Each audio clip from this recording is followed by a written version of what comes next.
Hello, everybody. Welcome to our second podcast of French Tech Warsaw.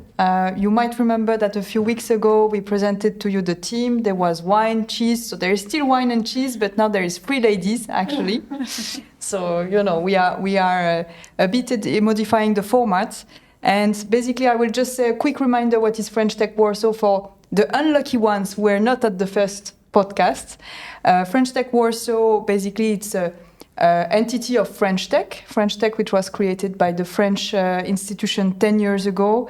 And the goal we have is to make basically the French community, but not only, international community of startups shine in Poland. We are there to foster the community, to organize some events, some connections, and as well, we are here to feed you with some information, and that's the goal of this podcast today. So today we have invited a woman, Polish, successful entrepreneur, and I will let my colleague here to introduce our guests. So we are very, very happy to have you here. Thank you for accepting the invitation. Likewise. And as we mentioned, in the pre-recording of the podcast, we wanted to put in the spotlight a successful entrepreneur, a woman, and share your story and also touch a little based on your French connection and the story with France.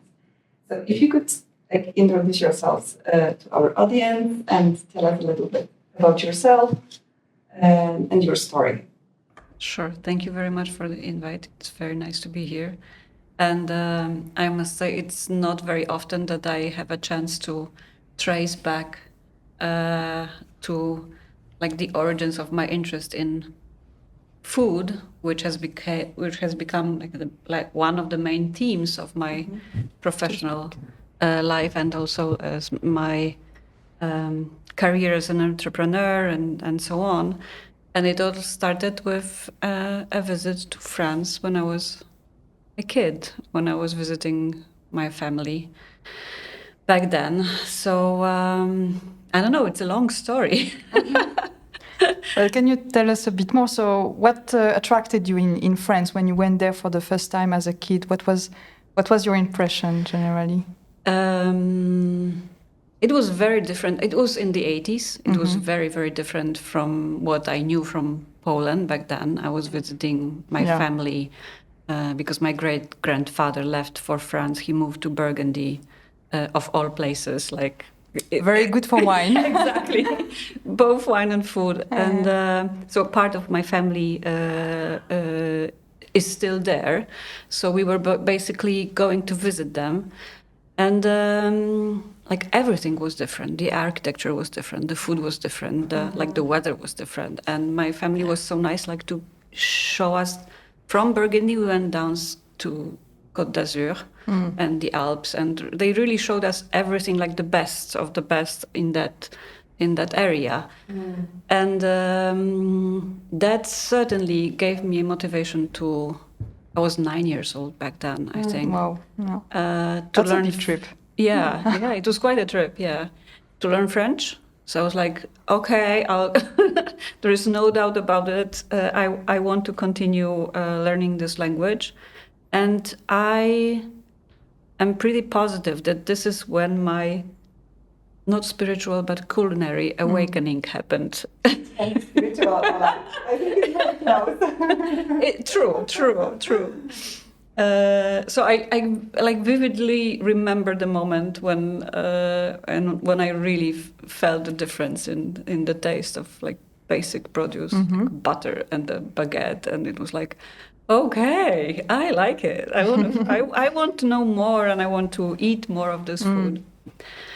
So this is how, very early on,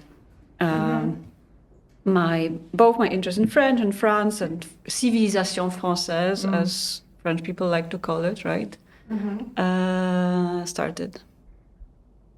Nice, perfect. Yeah, I think it's very, very interesting. I mean, I'm French, so obviously it touches me. But I also believe that it's true that there is a big cultural difference. Even now, when I go to back between France and Poland, I can see the differences. However, less, I would say. But it's true that one of the things which shocked me the first time I came to Poland, if I may say, was that there was no break for lunch. you know, in the corporation. You were going there and you had to, you know, I don't know how you had to eat, but you had to find some way to eat. Yeah, that's and true. it showed to me how maybe the approach to food is a bit different. Food is to feed yourself, not necessarily, as you said, in the French culture, you have the whole, you know, setup, like you have the whole food, but everything around as well. So yeah, that speaks to me. Yeah, the work is organized that you can you cannot skip lunch because you cannot eat after 3 p.m. Yes. And that's like a big surprise for people coming to France if they want to, you know, find a spot to eat at 4 p.m. for example. True. So there are so many advantages to that, like in your social life and also health-wise. Like you have your life is organized around food. Yeah. But it's a good thing. And I wish we had this culture of lunch. Like there is midi or 1 p.m. And this is the moment where we... And you can pause and you can celebrate the food and you have like... Sure. You know that you cannot book meetings. Yeah. You don't even try. This is like very specific to French people. And also the fact that, for example, in August, you don't work and you have the... And I know that for the people from the US, it's like a huge shock. But, you know, Europeans, especially French people, they take time off just to enjoy life. Mediterranean people. Yeah. And as I mentioned, that is really funny. You had this like childhood experience because I had the same. And I remember like vividly the differences like, between like Poland and France, and you know the sentiment of being amazed by this culture, and everything was, you know, not destroyed by the war. The architecture was really nice, and all the aesthetics of the city, the architecture, how people dressed up and how they behave. I think it's food itself, obviously, but everything is so nice and so, I would say, exquisite. Now Warsaw has developed very much. True, but we've lost a lot of the architecture, and I remember these old buildings from the first trip, made of stone and I don't know what you call in English, argile. Clay, I think, no? Yeah. Clay, yeah. Okay. So it has a special touch to it. Yeah. So you went to France. You were 8 years old. Yeah. And since we're here at the French Tech, we would like to touch a little bit on your entrepreneurial experience. So if you could tell us your story of starting the business, running the business, what was that? Could you tell what you did? Let me skip from the time when I was 8 or 9 to the time when I was choosing the university or college education. So I decided to go to Szkoła Główna Handlowa, Warsaw School of Economics. And when I was choosing the school, I did not foresee that I would be an entrepreneur myself. At that time, I thought that what I wanted international experience. I wanted international exposure. So I thought that working in the corporate world would be the best way. That was maybe a little bit naive vision. So this is what I did. Shortly after graduation, I started working first at an international bank. Then I got interested in technology. So as soon as I had the opportunity to move to Canal+, I moved to a department of interactive services.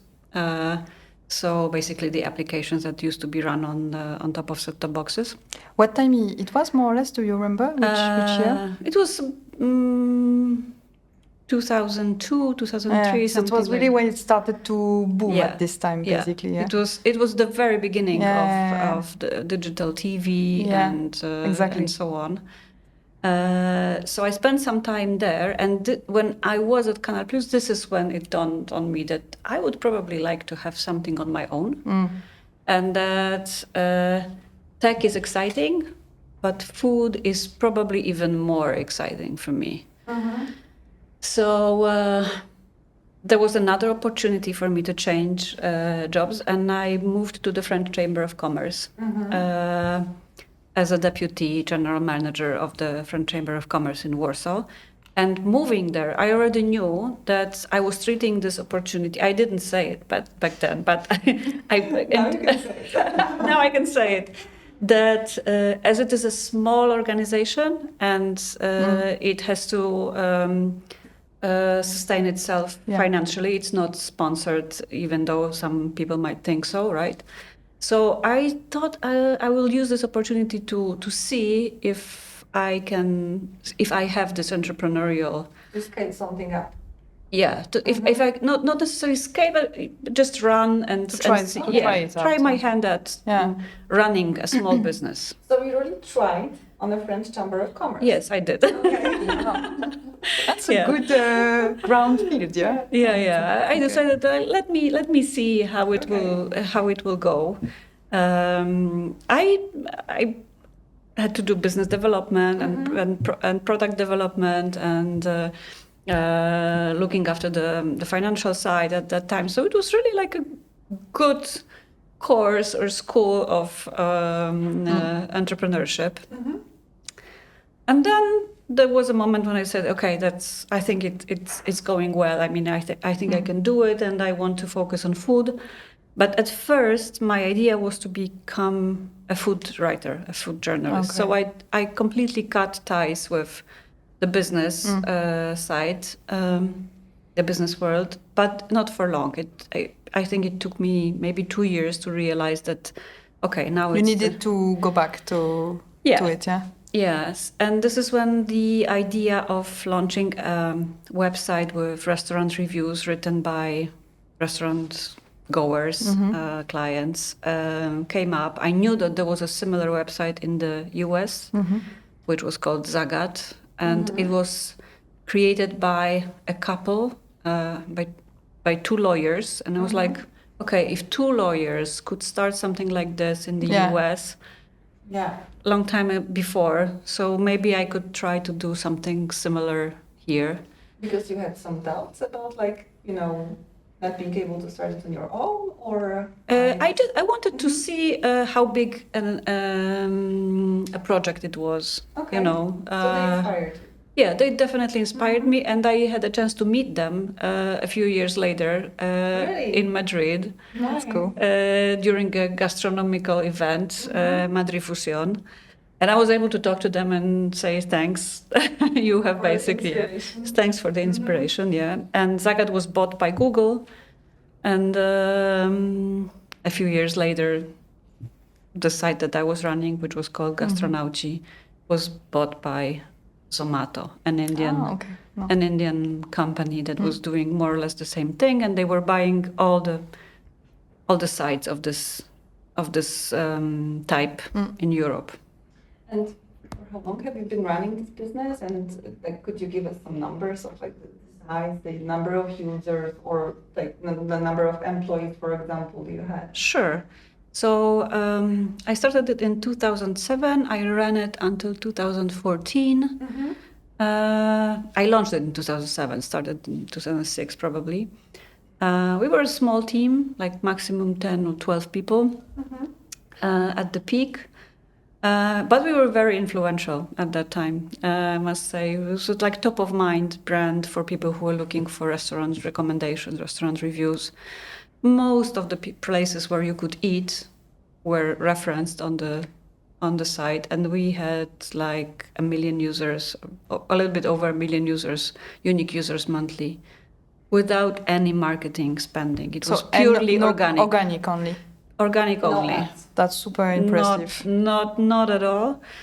And this was, I remember that the buyer, Zomato, they said, okay, we need to run the due diligence, right? To see the contracts that you have, the financial side, and so on. And we need to access your Google Analytics to check if it's healthy traffic. And they were like, this is impossible. We've never seen anything like this.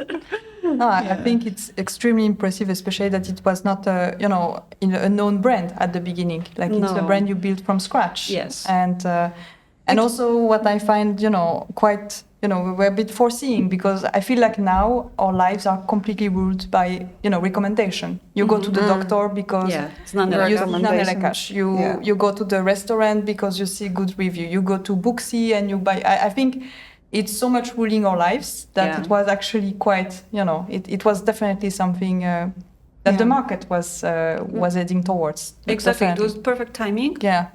This was definitely very, very helpful. Another thing was that I was lucky to have worked in the food writing scene before.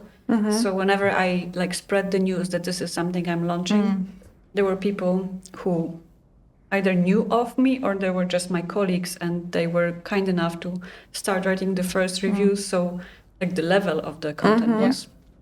So for the marketing tactics, because I have to ask the question as a marketing professional. Sure. Yeah. So it was mainly PR, right, and organic traffic. Did you do anything else, like any marketing hack that helped you to get to this level of traffic organically without any paid ads, or do you remember anything that you could share that really worked well? Not really. It was, we were from the very beginning, we were referenced well by Google. So because there was a lot of content, and the content was growing, and it was quality content, and it was updated all the time, right? Yeah. So this is, I don't know how it works now, but back then it mattered.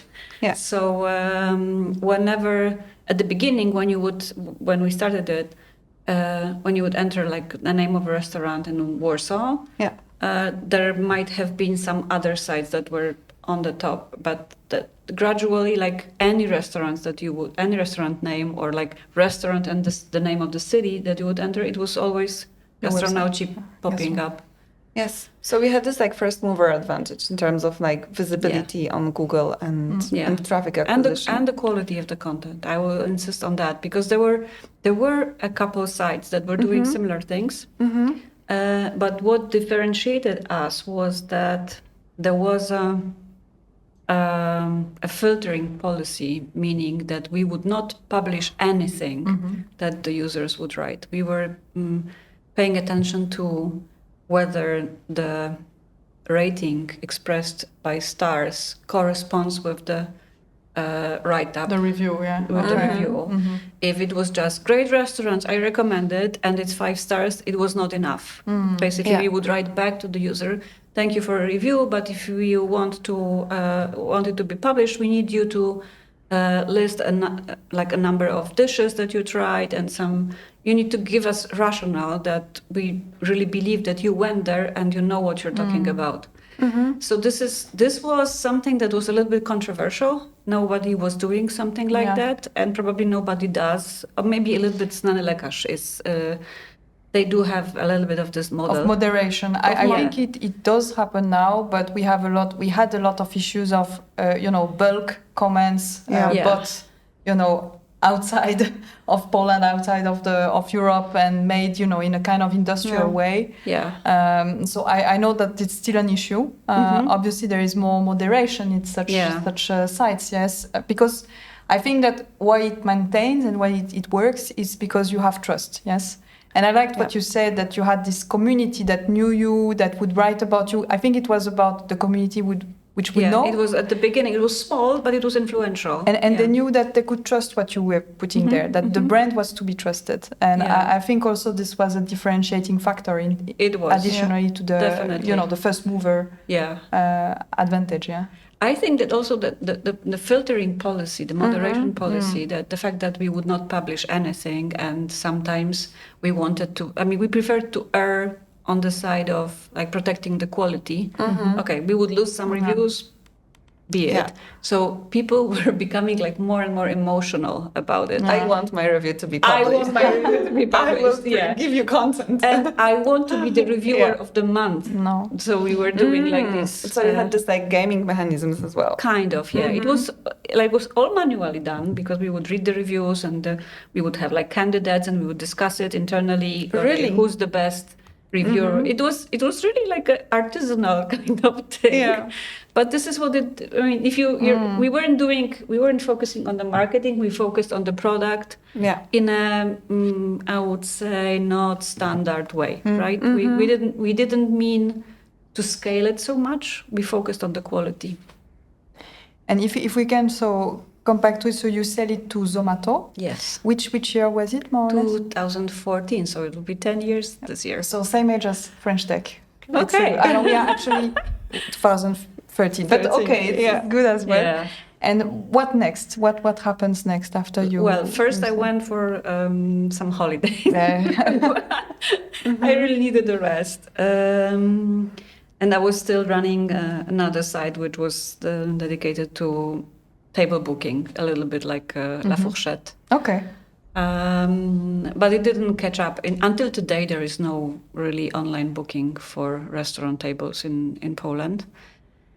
And then I was trying to figure out what to do, and eventually I started working with food tech startups. Food tech meaning startups who were meaning very broadly. Yeah.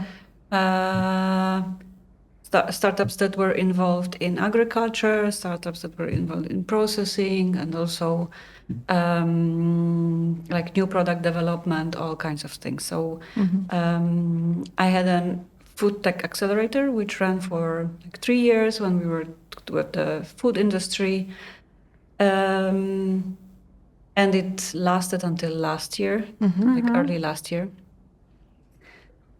And nowadays, I find like most exciting is like an evolution of the accelerator. So I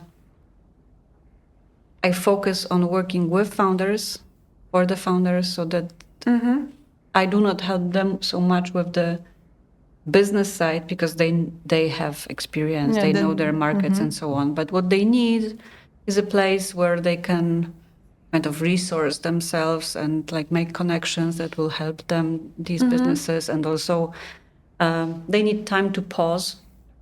They are very busy, most of them. They juggle a lot of topics. So I run groups and meetings where they can kind of shut down every like all the daily activities and then focus on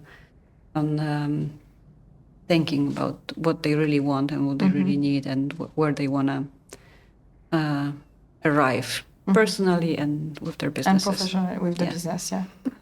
So what's your methodology for those groups? Is it like, a formal program that you run? How do you choose entrepreneurs that you work with? How big are the groups? Like, do you tackle specific topics? Like, could you tell us more about your current project?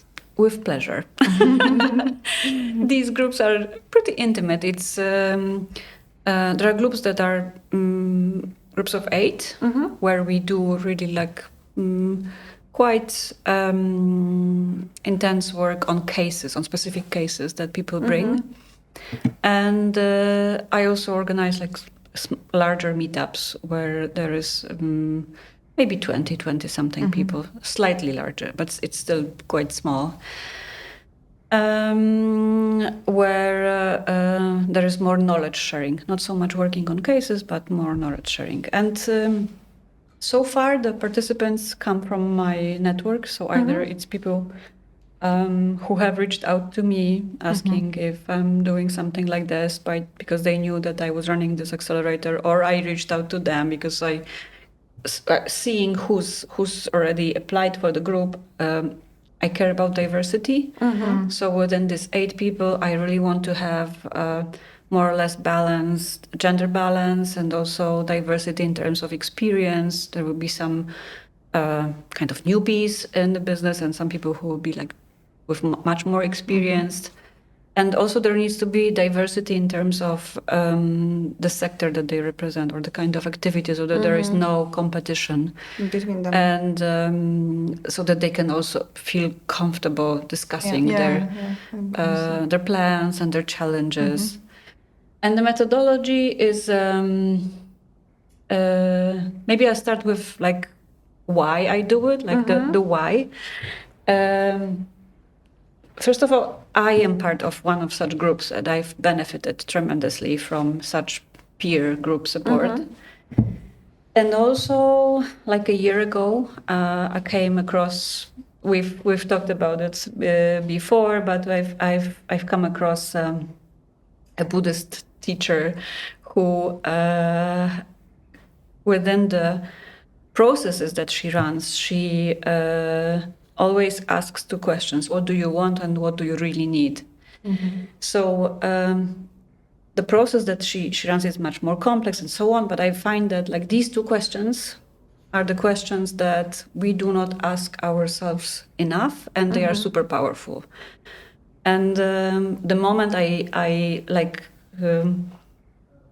embraced them and started applying them to myself on a regular basis, I felt like I had much more clarity in terms of the direction that I want to take. Yeah, because there are things that we want, and once we get them, we realize this is not exactly like the what new I needed. iPhone Yeah. or something. Yes. So while I'll keep these meetings business focused and they are for business people, and it has nothing to do with like therapy and so on. These two simple questions, they are the guidelines, and they help us basically dissect the cases and understand them thoroughly and pick what matters and what doesn't, and what is like the shiny object that we might be willing to. I say we because each of us, we all have these kind of issues or dilemmas that we face. So basically, the meetings, which I call masterminds. Maybe I'll come up with a more original name at some point. They are like this, that they last 4 or 5 hours, and we do 2 cases per meeting. So everybody says what's up with in their companies, and then they say if we were to work on their case, what this case would be. And then they introduce the case to the group, and after hearing the participant out, the hero of the case, the group tries to, like, everybody from his or her perspective says, what do you hear? What I think is like the real thing that this person needs, as opposed to what's the goal on the surface, right? So we were like... basically trying to help the owner of the case, or the hero of the case, as we call it sometimes, like to see himself or herself from a external perspective. Yeah, I think that may be very powerful. I think it is. Yeah, because like sometimes it's painful because you see things that you completely didn't expect, but it's extremely powerful. Indeed. Yeah, I really love to see things that I was not aware of, like in my process of thinking. And I think this is like, because you're very comfortable when you know that you don't know something, but if you don't know that you don't know something, that may be really like eyes-opening experience. There is one more case that you know, but you somehow turn away. Like subconsciously. Yeah, so like you hear the group saying something and they say, oh, actually they're right. I wasn't putting it on the list of my reasons to do this or that thing, but actually it's there. Like it's that's real. You've seen through me. I know that it's about me. But I was just but you need to build the trust in such a group, right? Because it requires like being open and being also vulnerable to get this feedback. And I believe, like, I guess that first sessions are there to build the trust and, the safety and security among... Normally it should be like that, exactly as you said. Like the first session is kind of to get to know each other. However, even recently we had a session where, like, the first meeting, and it was amazingly powerful and honest, and we went really, really deep. And I think even though it was the first one, the value that all of us could take out from this meeting was really high, because even though there is 1 or 2 cases of 1 or 2 people, but when you listen to this case, you very often realize that it resembles something of your own life and experience, and so it's really like public learning, right? I really believe, like, as an entrepreneur, that like running business sometimes is so hard, and especially if you're like a solo entrepreneur, and I'm a solo entrepreneur, so I can share. Having someone that just like listen to you, and having this space that you can share, and having peers that are there for you and are supporting you somehow, it's like extremely helpful. I think so, yeah. And I don't believe we have like many initiatives like that in Poland. So like it's great that you started something like that, because it can really like, you know. To be honest, when we think about French tech as well, I think it's not only about making nice events, you know, where we can shine or people can shine, but it's also to put people who might be struggling alone together. Yeah. Because if we look at, you know, I mean, I'm not directly a startup owner, okay, but, you know, I have a lot of colleagues who are. I work a lot with startups, and we can see that a lot of the problems are the same. But we are fighting sometimes with them alone, not sure if it's a problem or not. And I think that indeed what we wanted also to put is connect people together, so that a bit like, you know, as a effect uboczny, I would say, they would start to talk, maybe start to share, maybe we would start to share. So I think that it's, you know, it's the same spirit by creating this kind of common... Like the French Chamber of Commerce as well, which does a lot of events with the same purpose of like bringing together the French entrepreneurs who come from the same cultural background and face similar challenges here. Exactly.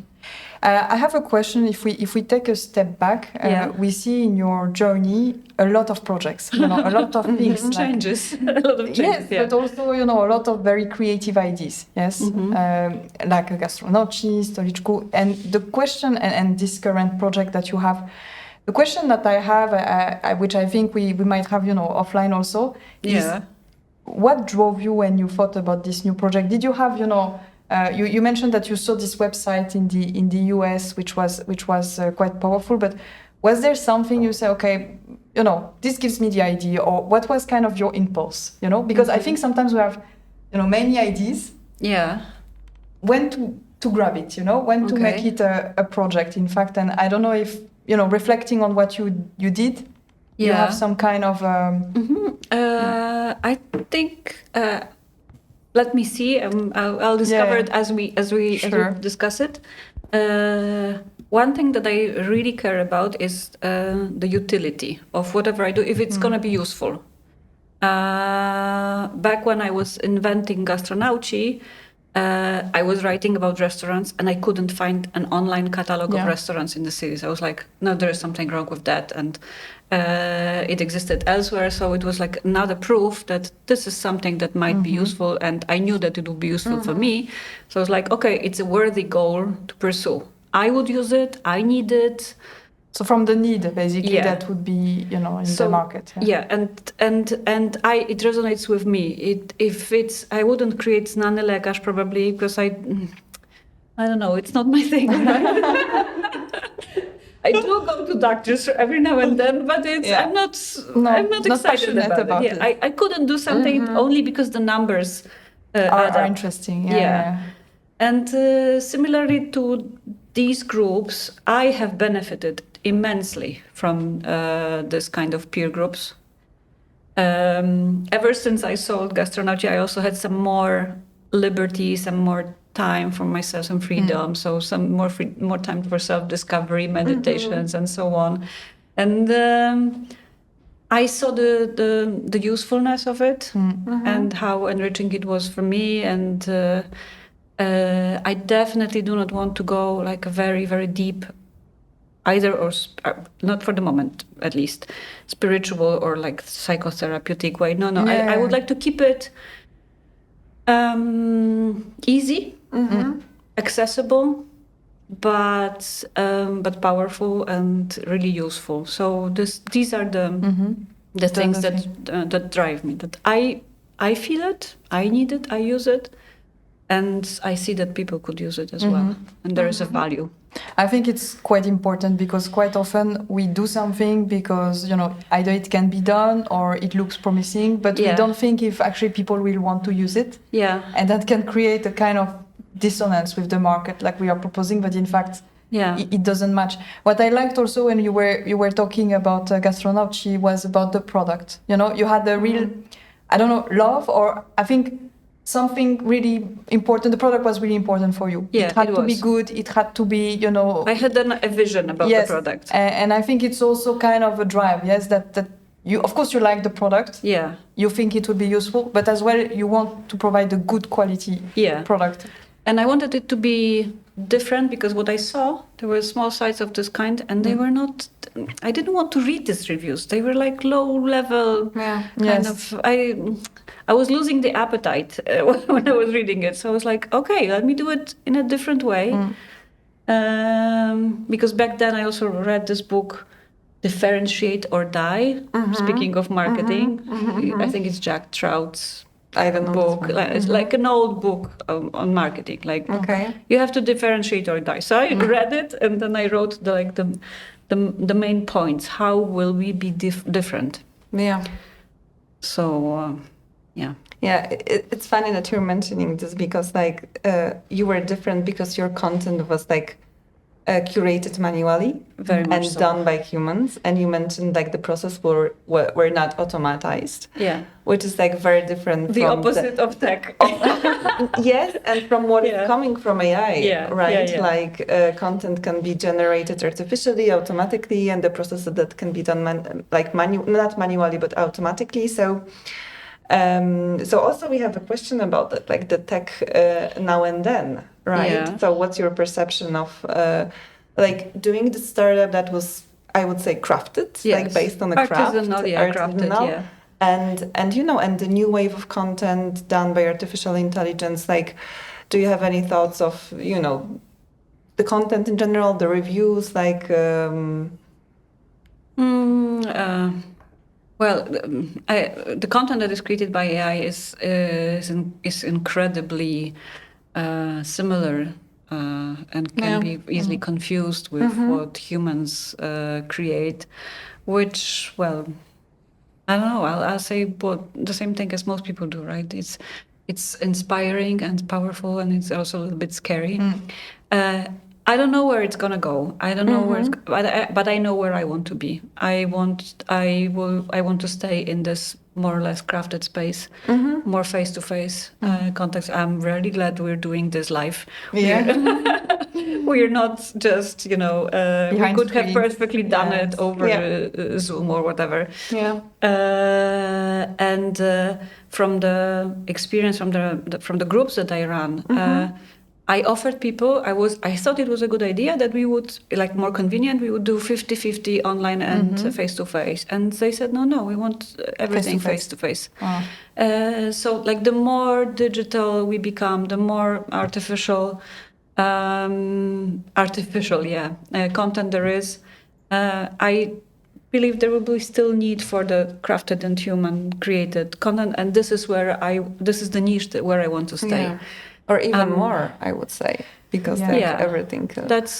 Look at during the COVID, we were all kind of digitally transformed, but at the same time, there was much more people reading, much more people, starting to learn how to bake the bread, eating. And I think it even we saw in the sales that we got a huge boom in 2020, 2021, and then sales of what? Sales. In my case, it's a sales of digital telecom offers, but I think it was generally on the market. And I'm not saying it's bad. We are still doing very good, but what I mean is we really saw a peak, and then we were expecting it continues to peak like this, and in fact it kind of lowered or a bit stagnated, and I think because people needed to go back to I need to go back to the store. I need to go back to human contact. So I'm completely in line with you. I think that it will not completely replace, and we need those kind of safe asylums, where you will be definitely. Yes, exactly. So I know you're very well versed with all this news, all these new technologies and the AI and marketing and so on. I would, if I had a question, I'd go to you, and I hope you would be kind enough to update me. But my personal preference, and I also see that it impacts my mental health. Right, the more I'm offline and the more I interact with people, the happier I am. Simply. Yes. Yeah. So I have a question because we are, as I said in the intro, three women here. Yeah. You said that you have a splitted gender, quite equal genders in your groups. Do you see you as a woman, but also in the people with whom you interact with, the your I don't know, mentee, or I don't know how to call it, the participants of the program. Do you see some differences between women and men? Do you see some things that women entrepreneurs or women generally are more asking about for maybe support or more vocal? Is there something that you see as a difference here? For the moment, I think it's too early to draw some general conclusions from this particular experience that I have. For example, the first group is more male-dominated. The second, for some reason, is female-dominated. But I had a realization about myself. Like in the second group, there was a moment when I thought there would be like 6 women and 2 men. And I was like, oh, I need to do something about it. I need to get more men. I need to replace, move the participants around. And then I realized this is exactly the reverse situation, which happens everywhere, and nobody panics about it. That's right. Right? Yeah. So I just shared it with the participants that I caught myself trying to correct it immediately, and they say, "No, chill. I mean, that's fine." After all, we have like 5 women and 3 men, but. And it's a very interesting dynamic, by the way, and it's very, very interesting to see like the super powerful women. They discuss between themselves, and the men are eager to learn. So and that's really nice. Okay. So from my personal experience right now in these groups, it's too early to tell. I would say. Okay. But today I was invited to a meeting regarding diversity and inclusion of women in IT. And there was someone said something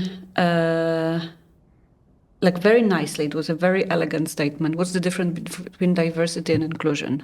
Diversity is that everybody's invited. And inclusivity and inclusivity is when everybody is able to have as much fun as they want. So we can invite anybody, but if this person is not able to enjoy the presence or like take like fully participate. Yeah, fully participate, then it's not that it's not inclusive enough, which really got me thinking, right?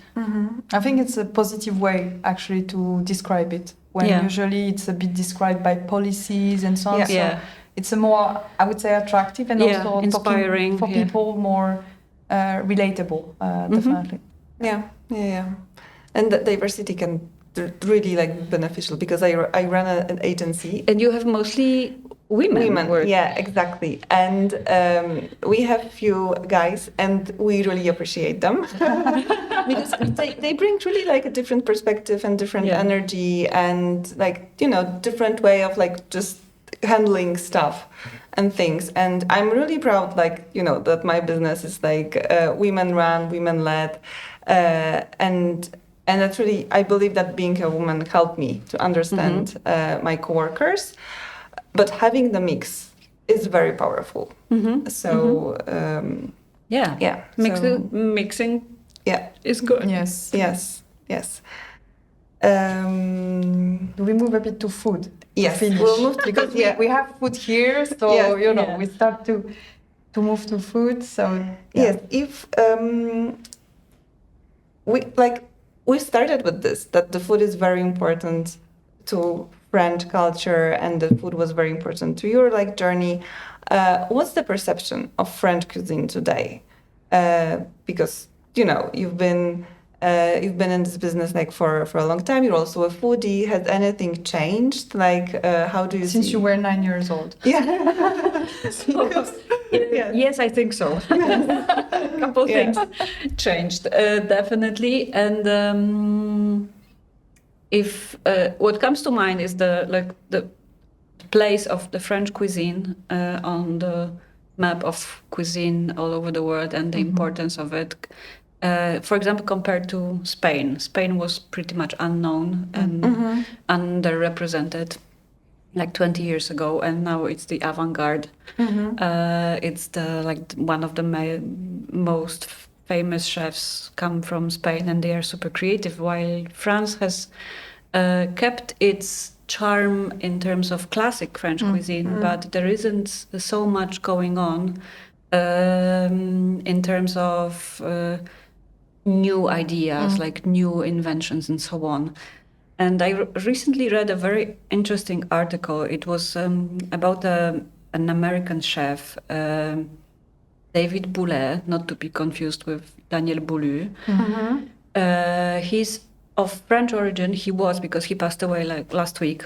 And his mission, his personal mission, was to kind of dust off French cuisine and learn in France and bring to New York the versions of French dishes that would be very healthy, very nutritious, and very light, so that people who like his food could eat at his restaurant 3-4 times a week, which is normally not the case in France. If you go to fine restaurant, Fine dining. This is not something that you are able, like health-wise and physically, to digest and to eat like on a daily basis. So I think he was a very influential person in New York, and I think that this is the way. This is the direction where French food will be taken. He had an incredible brain, and he was coming up with really interesting ideas how to make food like taste impeccable, but replace the heavier ingredients with the lighter versions. What was the name of the restaurant? What is the name of the restaurant actually? Do you remember? He has changed the location and the name of the restaurant so many times. I think the last name was Boulet House. Okay. So I we can need show to you. check and eat 3 times a week. Yeah. No, it's true that when you go to fine dining, I think additionally to the fact that it's quite a lot of food, I mean in the all together, because usually it's quite small portions per se.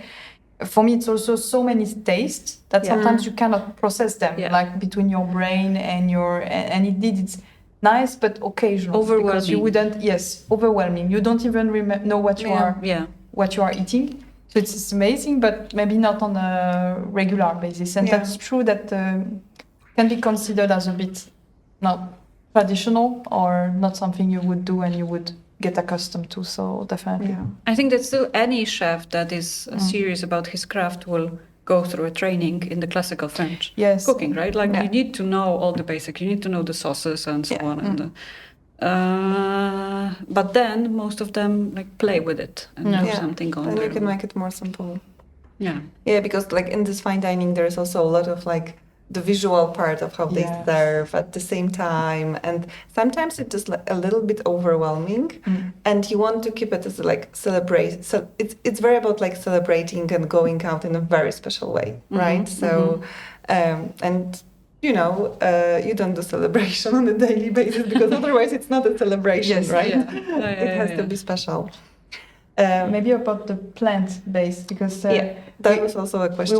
We were a bit curious because I mean, obviously you know quite a lot about food. You know about the plant-based sector, which was also close to you at first. But it seems now it's a bit like the trend seems to have a bit lowered down. And the question is a bit like how do you see that this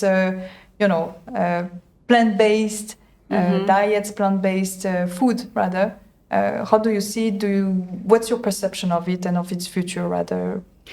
I am not very much optimistic in terms of humanity switching to, especially the Western world, switching to plant-based diets. The statistics show that we consume more and more meat.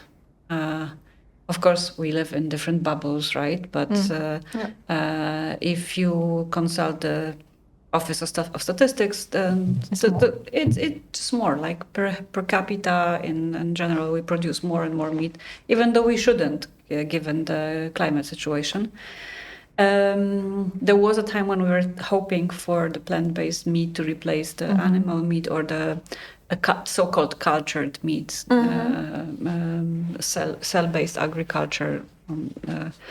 but it's not happening. So there was $3 billion invested in cultivated meat, and almost none of these projects is viable, sustainable economically, and the meat is not at the quality that we would want it to be. This is one thing. And for the plant-based meat, which is plant-based meat, people liked it at first. It was like a surprise. Yeah. But the consumers are complaining that the taste is not there, and the digestibility is not as it should be, and there are too many ingredients. Yeah.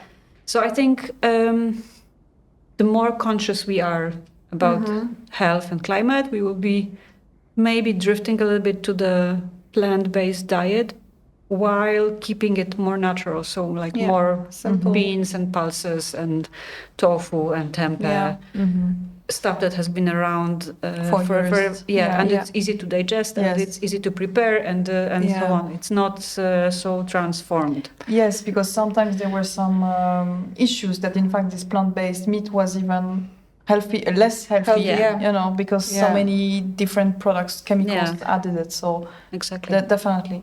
Yeah, because it was trying to pretend to be a meat, right? This Impossible Burger or Beyond Burgers. It's Impossible Burger. It's impossible. Yeah. However, plant-based dairy is doing pretty well, and the yogurts and the milks that we are not supposed to call milks and so on. Yeah. Do you see any food trends that are currently emerging, or any this is a great question. New diets or all the foods that are supposed to help us live longer, longevity. Yeah, that's a huge one. Yeah. That's a huge one, and there is different approaches to that. There will be people who will be eating a lot of supplements and so on, and it will be very much engineered. Yes. And there will be people who will follow people like Dan Buettner, who is the National Geographic journalist and kind of researcher, who has he basically discovered the blue zones, like the places on Earth where people live to 100. Yeah. So there is nothing engineered about their lifestyle and their food, and you can see on Netflix the series on the blue zones. So there will be these two approaches. Like there will depends on what you believe, right, and what you wanna practice. Does it answer your question? Of course, it's your perspective. Yeah, I know that you know her also like glucose goddess, measuring your sugar level with glucometers. That's also and being more conscious about sugar consumption and how to engineer your plates to you not have sugar spike. For me, it's it was a big trend 2 years ago, for example. It was. Yeah. Having all these devices that you can. Yeah, that will measure the continuous glucose meter. Yeah. We have some very simple questions, short questions to end, because when we were preparing this interview, Carolina was we need to ask her for good advice, practical advice on where to get food, where to go out for food, and your also favorite recipe, because you didn't mention that, Ola, but I know that you wrote a cookbook. Yes, I did. I wrote and published a couple of cookbooks before I started gastronomy.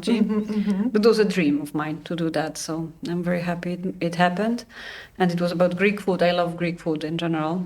But if I was to tell you what kind of go-to recipe I have, or a recipe that I keep on either perfecting or changing, is a recipe for roast chicken.